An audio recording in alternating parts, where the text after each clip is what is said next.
Well, took me long enough, didn't it? Much like how Evangelion has an inevitability about it when it comes to the discourse surrounding anime, G Gundam 2 has an unavoidable aura surrounding it, not just within the context of Gundam. While it wasn't the most popular entry in the franchise, that distinction still belongs to Gundam Wing. G Gundam has built itself a legacy that stands on its own. Being name-dropped on several publications' best of and most influential lists will do that. And really, you don't need to give it a long look to realize why it's so influential. Nearly every single giant robot anime made in the 2000s was cribbing from G Gundam's notes. Though it has been over 25 years since Mobile Fighter G Gundam first made broadcast in Japan, the series still looks like it was made within this decade, save for the obvious cell painting. And that's because its style and flair was so influential and prominent that it looks right at home among the anime that was inspired by it. Try and tell me that anime like Gurren Lagann doesn't owe G Gundam a thing or two. Which is interesting, considering the franchise from which it was born. Gundam, as it was made back in 1979, was an attempt to turn the giant robot genre of anime from a Saturday morning cartoon affair, your Tetsujin 28s, your Mazingers, and Brave Raidins, into a more indirect and consequence-filled war drama. No longer are robots being piloted by kids to defeat monsters of the episode. Instead, robots are being piloted by slightly older kids to defeat nameless soldiers inside glorified tanks. This is, after all, still anime, which has always been a young man's game. Still, Gundam was predicated upon making the genre a bit more nuanced and sophisticated than your prototypical good guy defeats the bad guy every week sort of dynamic, and found success by doing so. But as with all things, tastes fall out of fashion and the pendulum swings the other way, and thus G Gundam was invited to the table, allowing its madcap take on the formula to thrive. Domon, launch me! Yes, sir!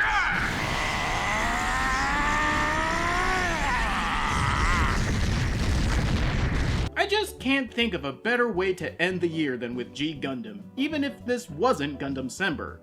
But before we begin, a few words. Some of you out there are probably familiar with G Gundam and are also aware of the many troubling aspects of the anime. Now, far be it for me to shy away from the touchy subjects, especially as prominent and unmissable as they are here, but my aim and goal with this episode is not to stoke the coals of the outrage machine. By now, we should all be aware of the problematic elements. There's just no new ground to till in that regard, but they do factor into the story of the making of G Gundam, which is far more harrowing than anything found in the show proper. It's a story of cynicism and desperation that belies the mostly light-hearted nature of the anime itself, but it's also a story of luck and determination, and ultimately triumph. And chances are, you won't be able to look at G Gundam the same way again. Time to play out 2018 the only way we can. This is Mobile Fighter G Gundam. In the far-off future, wars have been abolished in favor of a new tournament, where space colonies duke it out by sending representative Gundam pilots to battle over who gets to control the colonies for the next 4 years. One such representative is Domon Kashu, a temperamental martial artist that pilots the Shining Gundam, Neo Tokyo's entrant into the tournament. Along with his would-be girlfriend and chief mechanic, Rain Mikamura, Domon sets out not only to win the tournament in the name of his colony, but also to search for his missing brother, Kyoji! Mind speaking up a little, Domon? I don't think they were able to hear you on Mars. Why the bombastic fury? Well, seems his brother did a naughty by building a monstrosity of a Gundam with his and Domon's father called the Dark Gundam. And if you think calling it such a name would ring alarm bells, then you would be right, as Neo Tokyo's finest catches wind of it, and attempts to stop him from making off with it, killing their mother and imprisoning their father in carbonite in the process. What does this have to do with the tournament? Not much. Basically, the government is twisting Domon's arm into cooperating with them to win the tournament and free his dad, and Domon takes it as a chance to find out more information as to the whereabouts of Kyoji. Along his journey, he meets fellow representatives from Neo-France, America, China, and Russia, all of whom have their own reasons to fight in the tournament beyond winning for their colonies. But as the day of the tournament draws nearer and nearer, clues as to Kyoji's fate find their way to Domon, and it seems there is more to what had happened than what Domon was led to believe. Essentially, what you have here are two competing storylines that are, for all intents and purposes, completely incongruent. While the main story of the tournament looms heavily over the first half of the series, it's not until the second half that it actually happens. So, the first half is Domon wandering around the Earth, meeting random Gundam pilots, they fight, and then they move on. Said characters do wind up coming back during the tournament, but they might as well be complete strangers to Domon for the actual impact they leave on the story at large. Nero's Gundam, Royal Gundam, the fighters Mikkolo Chariot and Gentle Chapman. but I know for sure I defeated both of them myself. So in practice, this makes the entire plot feel really lopsided, where all the important character turns and revelations are in the second half. In fact, you could actually look at the second half as just a mulligan on the first. I won't go into specifics for spoiler reasons, but suffice it to say the character turns and revelations that occur in the first half are either messily retconned in the second half, or they wind up just not being all that important by the show's end. Again, not going into specifics, but when a major villain seemingly dies in one episode and then comes back without much of an explanation, and the characters continue to treat him like nothing happened, that's a veritable slap in the face. Additionally, the anime tries to have a running theme of the tournament being just as bad as war, at least for the inhabitants of Earth, since destruction is destruction, regardless of context, but the whole song and dance falls by the wayside even before the second half starts. When you boil it all down, G Gundam is just a monster of the day anime, and the first half makes no attempt at disguising that fact. It's actually really frustrating how the show pulls the rug out from under the viewer like this, and since the show recaps what happened at the start of every episode with an introduction by an omniscient narrator named Stalker, you have to wonder if watching the first half is even necessary at all. Does Domon have any chance of winning against something as terrifying as this demon? Let's get things started! Gundam fight all set! Ready? Go! It's a good thing, then, that the anime is just insane from start to finish. Oh, sure, the first half is arguably pointless from a narrative perspective, and that's a real downer, but there is an electric energy that permeates the anime, which the story leans on in the beginning.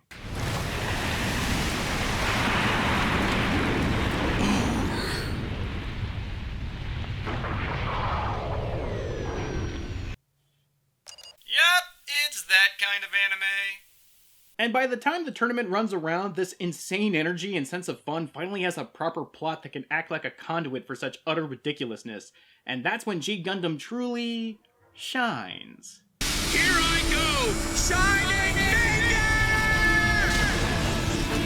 Finger! I won't say I'm proud of myself. Your pained groans do that for me. While the premise of the tournament and thus the second half of the show is simple enough, the way the anime tells itself is something unique. The best way I can describe it is if WWE tried to remake Robot Jocks. I mean, if you've seen the movie yourself, then you probably already made the connection yourself. They practically have the same plot, with even similar scenes. Eerily similar scenes.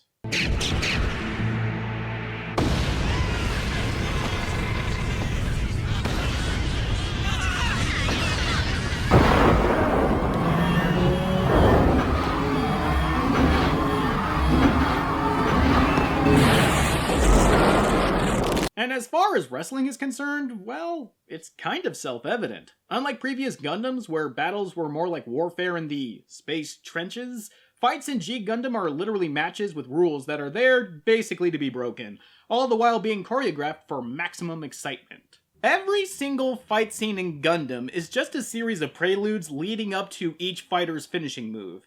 And yes, they are finishing moves. Here I go! This is the true burning punch! Moreover, the whole tournament plot smacks of wrestling storytelling tropes, including corrupt officials, face and heel turns. For those uninitiated, face means good guy, heel means bad guy. Hell, they even have tag matches, albeit under tornado tag rules, which just means that both sets of teams can fight at once, as well as other special match types. The two undefeated fighters will face off in a definitive time limit match with electric net and explosives. Holy crap! I think I actually saw that once in FMW.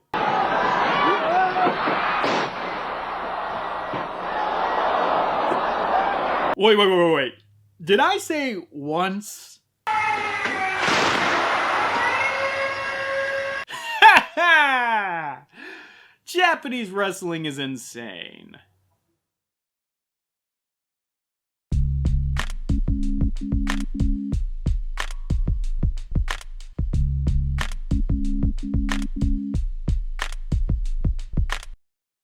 Which, you know, is kind of par for the course by now, seeing as how G Gundam seems to pride itself on just how little sense it makes, all the way down to the characters and their arcs. Domon himself being a prime example of what I mean, because by God and all that is holy, he is one dumb Stupid idiot! Unlike Ensign Araki, who comes off more like a poor sod who's in way over his head, Domon is straight up just dumb. He constantly and loudly exclaims his inner monologues and has to be reminded over and over again the lessons he had already learned. I'll admit that a lot of my problems with Domon's character arc lies in the fact that G Gundam is a nearly 50 episode long series, and the writing relies on retreading old ground a lot. Domon's personal struggle is his initial inability to control his temperament, especially in the first half.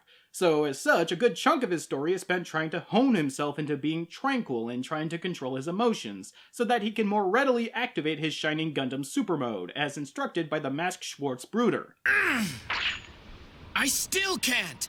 After all my hours of intense training, I still can't cut a tree with this sword! Yeah, that sword never comes back into play ever again. And as far as Domon not relying on his love, his anger, and all of his sorrow...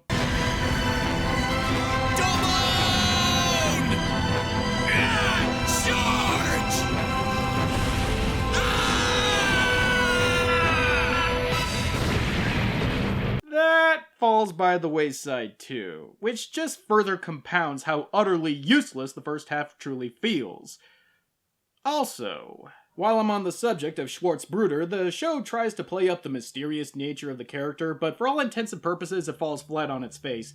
Not just because of who he is or his backstory, though they are both equally nonsensical and eye-rolling, it's his name. If they wanted to keep his identity a secret to be revealed later on in the series, then mayhaps they shouldn't have named him Schwartz Brooder. Sorry for the spoilers for my German-speaking audience. Anyway, when his tranquil arc farts to a close, Domon's personal struggle then becomes learning to rely on Rain and being honest with her, because as a wandering martial artist dedicating himself to finding his brother and avenging his family, Domon is obviously drawn in on himself. And thus, Domon is pretty callous toward Rain and her feelings, and he has to learn to not do that. Where are you going? Stay back! Domon, but Keep out of this! I can look for Allenby all by myself, okay? Again. Sorry. I was such a fool. And again. Rain's awaiting your arrival, Domon. Ah! If you still can't decide, I'll go get Rain and I'll make her mine, okay? Oh, sure, you can make the argument that people sometimes need to have something pounded into their head before they take to it, but at a certain point, that just paints the person in question out as an utter dolt. Really, it's just a transparent means for Domon to keep his arc continuing up until the last episode. Sadly, this shambling excuse of an arc affects pretty much everyone in the supporting cast. As previously mentioned, Domon comes across a number of representatives from other colonies, and forms a brotherhood with pilots Chibbity Crockett. I know. George Desan, Sai Shi, and Argo Galuski of colonies Neo-America, France, China, and Russia, respectively. This brotherhood is made manifest by endowment of titles that give each of the 5 men very nebulous abilities that are never really given a proper explanation, just that these titles somehow give them the ability to eradicate what the show calls Dark Gundam selves, remnants of influence of Kyoji's Dark Gundam that ostensibly turns everyone into robots a la Superman 3. I know that was a lot to process right there, but trust me, it's a whole lot less important than it sounds. These titles are all part of the Shuffle Alliance, a mythical set of warriors whose duty is to protect the Earth and humanity, with Domon being the King of Hearts, George being the Jack of Diamonds, Sai Shi being the Ace of Clubs, Argo being the Black Joker, and Chibbity being the Queen of Spades. Well, I couldn't be less interested in the title Queen of Spades. Hey, look on the bright side, Chibbity. At least now you'll get 1,000 creepy fanfics written about you. The whole Shuffle Alliance plot point really is the most bothersome aspect for me personally, because the anime can't seem to make up its mind whether or not it's all that important. The 5 become the Shuffle Alliance during the first half, and then nary a single mention of it is brought up until the tournament. And even then, it's only brought up to dismiss it. It's messy storytelling. Now that the Dark Gundam is turned up here, we gotta... Don't count me in. What? And I cannot assist you on this either. Nope. Sorry, neither can I. Listen, bro, I hate to say this, but I'm passing too. This is just the double-edged nature of making your show as gleefully stupid as G Gundam is. Characters and their motivation are just left out in the cold. But we would be remiss to completely neglect that other edge. It's just so difficult to come down on G Gundam for its stupidity and sheer dumbness, because for every slight against it caused by said stupidity, there is a ludicrous and hysterical scene that exists because of it.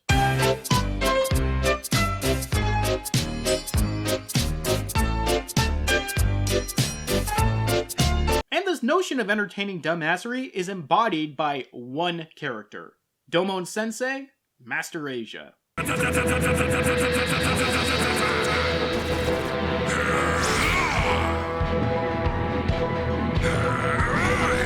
A veritable human highlight reel of balls-to-the-wall insanity, Master Asia is by far and away the best character in all of G Gundam. You just can't help but be spellbound by his very presence in the story and his relationship with Domon. Zenshin! Keiretsu! Tenpa Kyoran!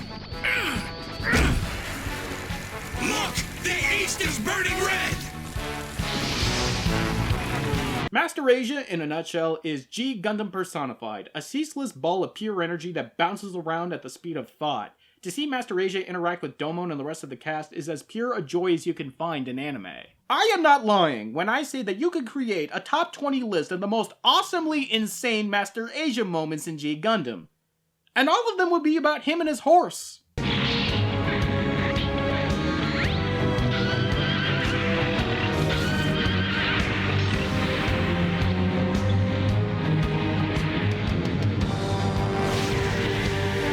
Yes, his horse has its own Gundam.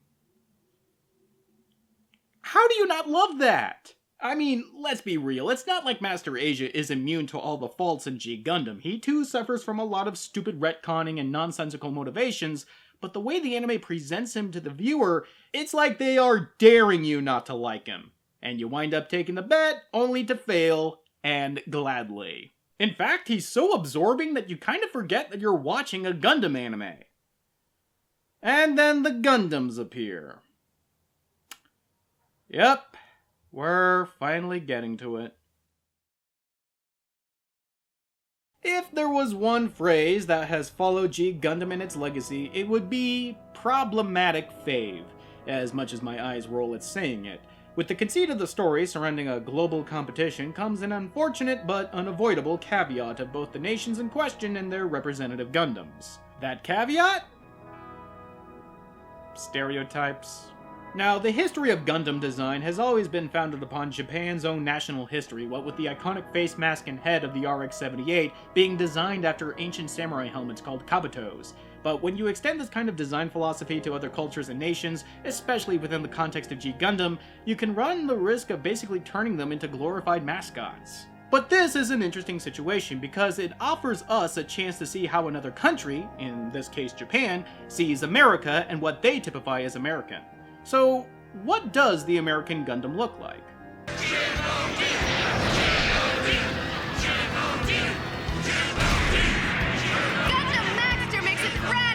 Leaving no doubt he's ready for this match! Apparently we're all football-playing cowboy surfers that are also boxers. Of course! I mean, they're not wrong in associating the inherent American-ness of all these aspects, considering how much we ourselves mythologize the cowboy specifically speaking. Additionally, the star motif is at the very least a part of our national identity, as is our flag dictates, which is no more different than Domon's rising sun motif. But I ask you, if you were American, would you really design a Gundam like this? And that's the fine edge that G Gundam finds itself on. Basically, they put themselves in a position where everyone outside Japan looks at the show and can ask, wait, is that what Japan thinks of us? And these questions can raise responses that range from chuckle-worthy to deeply uncomfortable. France's Gundam is obviously a Napoleon-inspired fencer with a rose motif, which frankly looks ridiculous. China is a dragon-inspired Gundam and is probably the most legit-looking mech in the Shuffle Alliance. Russia is a beefy lad with an Ushanka, because I guess a bottle of vodka would be too on the nose. And Kenya is whoa! Ha!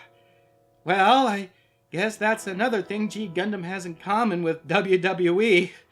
Woof. At the very least, Zebra Gundam doesn't appear in the show proper that much, relegated to the background and one-off fights. The same cannot be said about Neo Mexico's Spike Gundam, or as it's known in the original audio, Tequila Gundam.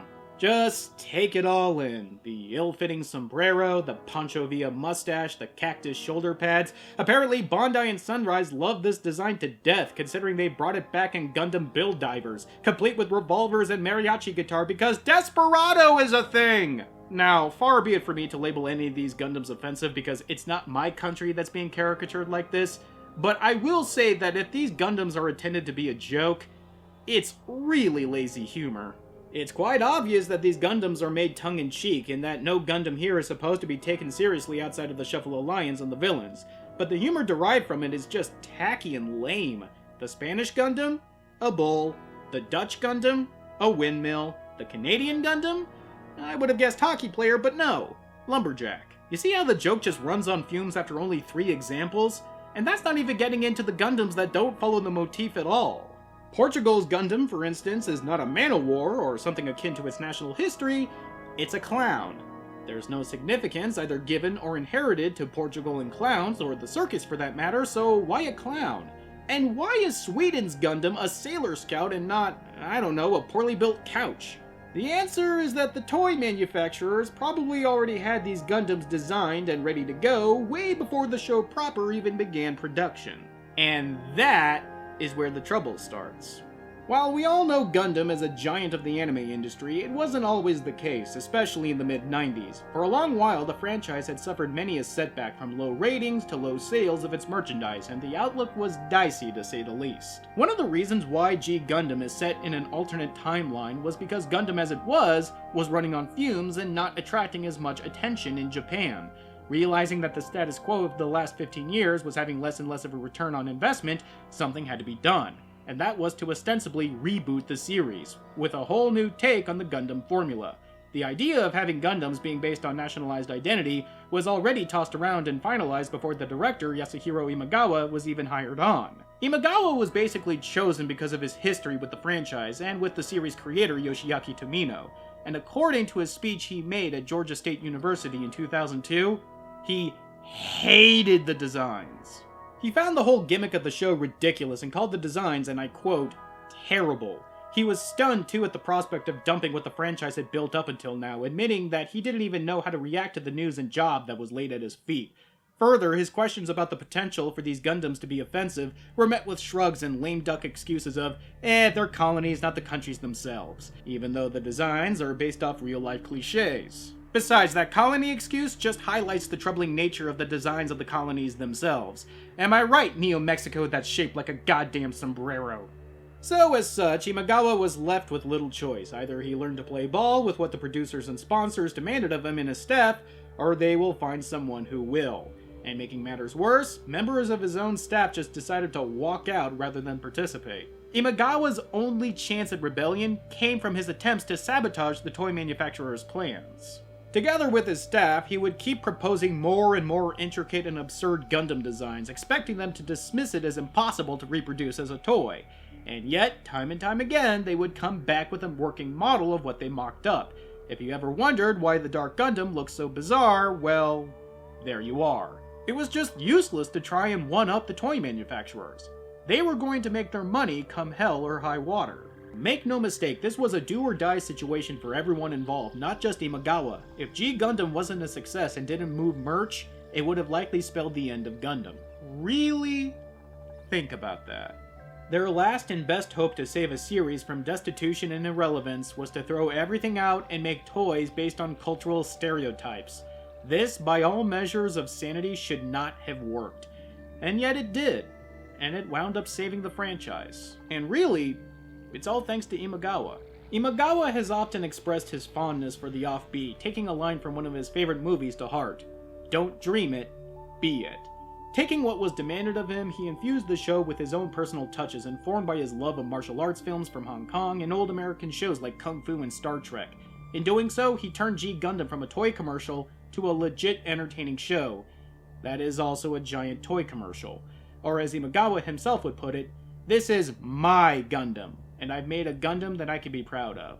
When you consider all the obstacles he had to overcome, the demands made of him, the moral concerns that were callously swept aside in the name of profit, he has every right to think that way. Ruminating on everything we've covered, I find it funny that a franchise that was born from wanting to tell a mature, morally ambiguous story of war and sacrifice would wind up being saved by a cartoonish, caricature-driven romp. But there is something to its existence that goes beyond being ironic and into something poetic, I want to say. To me, I read the story of G Gundam and its creation as making the best out of a very, very bad situation, about owning up to what is laid out in front of you and not backing away, and about doing the seemingly impossible, transmuting cynicism and greed into genuine love and fun through sheer willpower and infectious zeal. In the end, Imagawa didn't have to accept the job, but if he didn't, who knows what G Gundam would have wound up looking like, or if it would have been enough to save the franchise. We should be thankful that we will probably never be handed a situation like Imagawa had, but his should be an inspiring story for us all.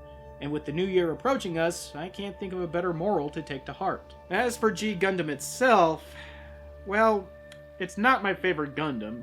Far from it, in fact. But I think I found a new appreciation for it all the same.